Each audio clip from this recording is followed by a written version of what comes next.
निर्धूतकलिलात्मने शालोकानां त्रिलोकानां यद्विद्यादर्पणायते यद्विद्यादर्पणायते। देवादिदेव 1008 बड़े बाबा श्री आदिनाथ भगवान की, देवादिदेव मूल नायक श्री चंद्रप्रभु भगवान की, आचार्य परमेष्ठी भगवंत गुरुवर श्री विद्यासागर जी महाराज की जय। मंचासीन समस्त मुनि राजों की जय। परम पूज्य निष्प्रभ सागर जी महाराज की जय। समवसरण महामंडल विधान की, विश्व शांति महायज्ञ की।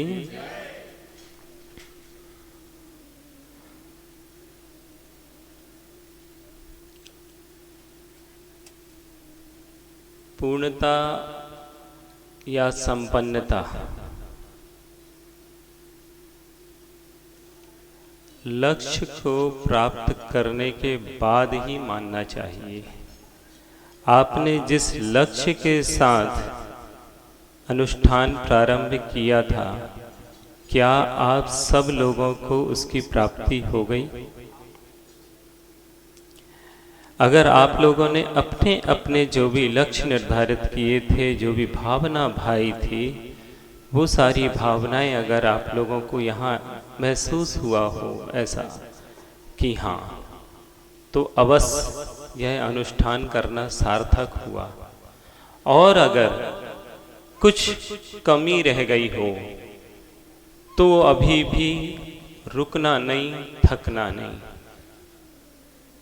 जब तक इस जीव को वह परम गति प्राप्त न हो, परम स्थान प्राप्त न हो, तब तक इस जीव को सतत पुरुषार्थ करते रहना चाहिए, करते रहना चाहिए। बहुत ही अच्छे ढंग से, निर्बाध रूप से, निरापद गति से यह विधान चल रहा था और बहुत अच्छे ढंग से संपन्न भी हुआ। कुछ व्यवधान उत्पन्न हुआ, लोक व्यवहार की दृष्टि से ऐसा देखने में आता है, और निश्चित ही हम सब के लिए वह एक दुखद घटना हुई। संवेदना को व्यक्त करते हुए उस घटना के प्रति हम सभी अश्रुपूरित हुए, पांचों महाराज और पूरी समाज भी। लेकिन अगर सिद्धांत और आगम की दृष्टि से देखते हैं तो सर्वाधिक पुण्य शायद उसी जीव ने कमाए हैं। सर्वाधिक पुण्य उस जीव की इतनी गजब की विशुद्धि और भावनाएं थी। अभी कुछ दिन पूर्व ही वह शाश्वत सिद्ध क्षेत्र शिखर जी की वंदना करके आए थे। शायद ये उसी विशुद्धि का प्रभाव था कि उसे ये लग रहा था कि हमारे द्वारा ये विधान में भी कुछ हमें आगे के लिए पुण्य अर्जित करने का मौका, अवसर मिल जाए। और उस जीव ने अपनी भावना को साकार रूप दिया। बंधुओं, अगर थोड़ा सा हम अपनी बुद्धि को सापेक्षता की ओर ले जाते हैं, सकारात्मकता की ओर ले जाते हैं, तो वही व्यक्ति सम्यक दृष्टि है, वही व्यक्ति पुण्यशाली है जो सांसारिक पाप की क्रियाओं से मुक्त होकर सतत अवसर की तलाश में रहता है और हमेशा हमेशा प्रयत्नशील रहता है, क्योंकि उस सम्यक दृष्टि को पता है कि कब मेरा अंत हो जाए इस पर्याय का, इस भव का, और कहीं मैं सुप्त अवस्था में पड़ा रह गया अगर, तो मिथ्या दृष्टि की गति क्या होगी पता नहीं। लेकिन आचार्य समंत्र भद्र कहते हैं सम्यक दृष्टि निश्चित रूप से कहाँ जाएगा, तो कहते हैं कहाँ नहीं जाएगा, पहले ये सुन लो। नारक त्र्यंग नपुंसक स्त्रीत्वानी दुष्कुल विकृताल पायोर, यानी कि नरक नहीं जाएगा, स्त्री पर्याय में नहीं जाएगा, पशु नहीं होगा, फिर दुष्कुल मतलब कि नीच गोत्र आदि में नीच कुल में पैदा नहीं होगा, और विकृत अंग वाला नहीं होगा, संपूर्ण सर्वांग सुंदर होगा, महा और अल्पायु नहीं होगा, दरिद्र नहीं होगा। इन सब विशेषताओं से वह अपने आप को सम्यक दृष्टि बनाता है और कहता है ये सारी की सारी जितनी भी पाप कर्म की जो थी पर्यायें, ये सारी की सारी छूटती हैं और फिर महाकुला महार्था मानव तिल का दर्शन पूता है, महान कुलों में पैदा होता है। कौन से महान कुल में पैदा होता है? तो जहाँ आदिनाथ और महावीर पैदा हुए हैं ऐसे कुलों में वो पैदा होता है। वे एक इक्ष्वाकु कुल और क्षत्रिय वंशी होता है। हाँ, महत और महान महान तीर्थ का उपासक होता है। दर्शन पूता है, सम्यक दर्शन से सहित होता हुआ मानव तिल का, मानव में भी वह, अपनी समाज में भी वह श्रेष्ठता को प्राप्त होता है। कल से मैं प्रतिदिन ये सुन रहा था, प्रति समय जितने भी जीव आए मेरे पास, सब ने कहा महाराज जी इतने भद्र परिणामी थे वो, कभी भी कोई भी बात होती तो हाथ जोड़कर जय जिनेंद्र करना और हमेशा हमेशा विनय के भाव रखना। कभी भी उनके चेहरे पर गुस्सा नहीं देखी है, कभी भी उनको किसी प्रकार से व्यसनों में नहीं देखा है। ऐसा भव्य प्राणी निश्चित रूप से वह सुगति को प्राप्त हुआ है। इस अनुष्ठान के माध्यम से कुछ लोग ये सोचते हैं कि धार्मिक अनुष्ठान करते करते देखो आयु का कोई ठिकाना नहीं है, किसके निश्चय किस रूप से कब निकल रहे होंगे ये नहीं है। लेकिन अगर व्यवस्थित रूप से अध्ययन किया जाए तो आप सोचो कितनी मृत्यु बाहर हो जाती हैं। कहते हैं कि जितनी कोरोना में उस दौरान नहीं हुई उससे ज्यादा प्रति वर्ष एक्सीडेंट मात्र से हो जाती, उससे कहीं ज्यादा एक्सीडेंट कब। आज अगर हम यहाँ अनुष्ठान में नहीं होते और बाहर, तो क्या उनके परिणाम बता रहे थे, आप सभी लोग बता रहे जो उनके निकट थे कि वो कह रहे थे कि चिंता मत करना, अच्छे से आप लोग धार्मिक अनुष्ठान करना, आयोजन करना, सब कुछ करना और अपनी विशुद्धि बढ़ाना। उस जीव के कितनी मंद परिणाम बहुत अच्छे ढंग से भद्र परिणामी होकर वह जीव ने अपने पर्याय को सार्थक किया है। बंधुओं, इस बात को कभी भी अपने दिमाग में नहीं लाना कि भगवान बचाने वाला है। भगवान किससे बचाता है? पाप से बचाता है।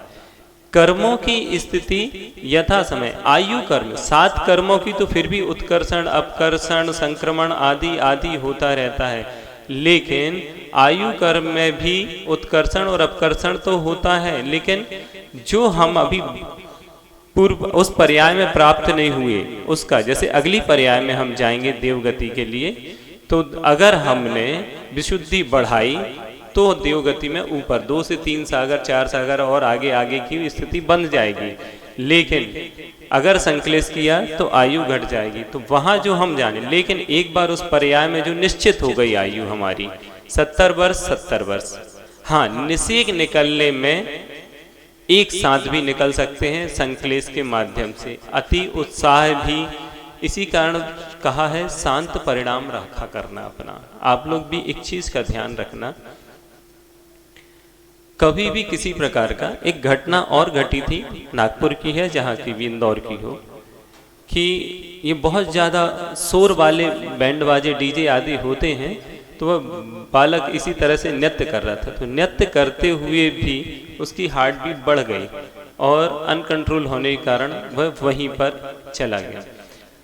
चाहे खुशी का माहौल हो, चाहे बहुत अधिक रंज या दुख का माहौल हो, छाती पीट पीट के नहीं रोना, बहुत अधिक खुशी भी इतनी ज्यादा नहीं कि हमारे श्वास का अवरोध हो जाए, ऐसे नहीं, एक समता परिणाम। अंदर तो आनंद के भाव रखो। मुस्कान अलग चीज होती है और हंसना अलग चीज होती है।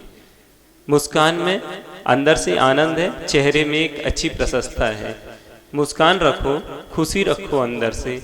लेकिन अपनी परिस्थितियों को ध्यान में रखते हुए आचार्य भगवान भी जब दीक्षा देते हैं तो प्रत्येक शिष्य से पहले पूछते हैं, उसके स्वास्थ्य आदि की जानकारी लेते हैं। ऐसे ही अपन लोगों को भी अपनी यथाशक्ति के अनुसार शारीरिक क्षमता को व्यवस्थित रखते हुए उसका उपचार मुनिराजों से, प्रतिष्ठाचार्यों से समझ करके अच्छे से, परिणामों में निर्मलता सबसे पहले जरूरी है और वही निर्मल परिणाम, फिर इसके बाद अपनी शारीरिक क्षमता को भी आकलन करते हुए आप लोग विधान आदि की क्रियाएं, कंपटीशन नहीं, देखा सीखी नहीं, बहुत अच्छे मन से, अनुमोदना का भी पुण्य होता है, कारित का भी होता है। जो काम हम नहीं कर सकते भगवान आप कर लो, हम आपके साथ खड़े हैं और बाहर बैठकर भी हम आपको फुल सपोर्ट करेंगे। ऐसे ही उस जीव ने तो तीनों प्रकार से अपने पुण्य की क्रियाएं संजोई। निश्चित रूप से वो भव्य प्राणी है और हम तो अभी अपने स्थापना निक्षेप से यहाँ बने बनाए अपने मानव निर्मित समूसरण में बैठे हैं, लेकिन वह जीव उस भावों के साथ इस विधान में वो क्रियाएं करते और गया है कि शायद निश्चित रूप से वह, मैं शायद भी लगा रहा हूं निश्चित, क्योंकि मैं क्षुद्र ज्ञानी हूं, अभी मेरे पास वो ज्ञान नहीं, वो केवली मेरे सम्मुख नहीं बैठे हैं। अवधि ज्ञानी रिद्धिधारी मन पर ज्ञानी सम्मुख नहीं, तो मैं पूछ के बतला देता हूं उनसे। और निश्चित इसलिए कि सम्यक दृष्टि जीव और जो जिसको अपने लगन लगी रहती है, जिस कार्य से जाता है, वह निश्चित रूप से सिमंदर भगवान के पास विदेह क्षेत्र में समूह शरण में साक्षात बैठा होगा, बिल्कुल बैठा होगा। ये मैं अपने आगम के अनुसार कह सकता हूं।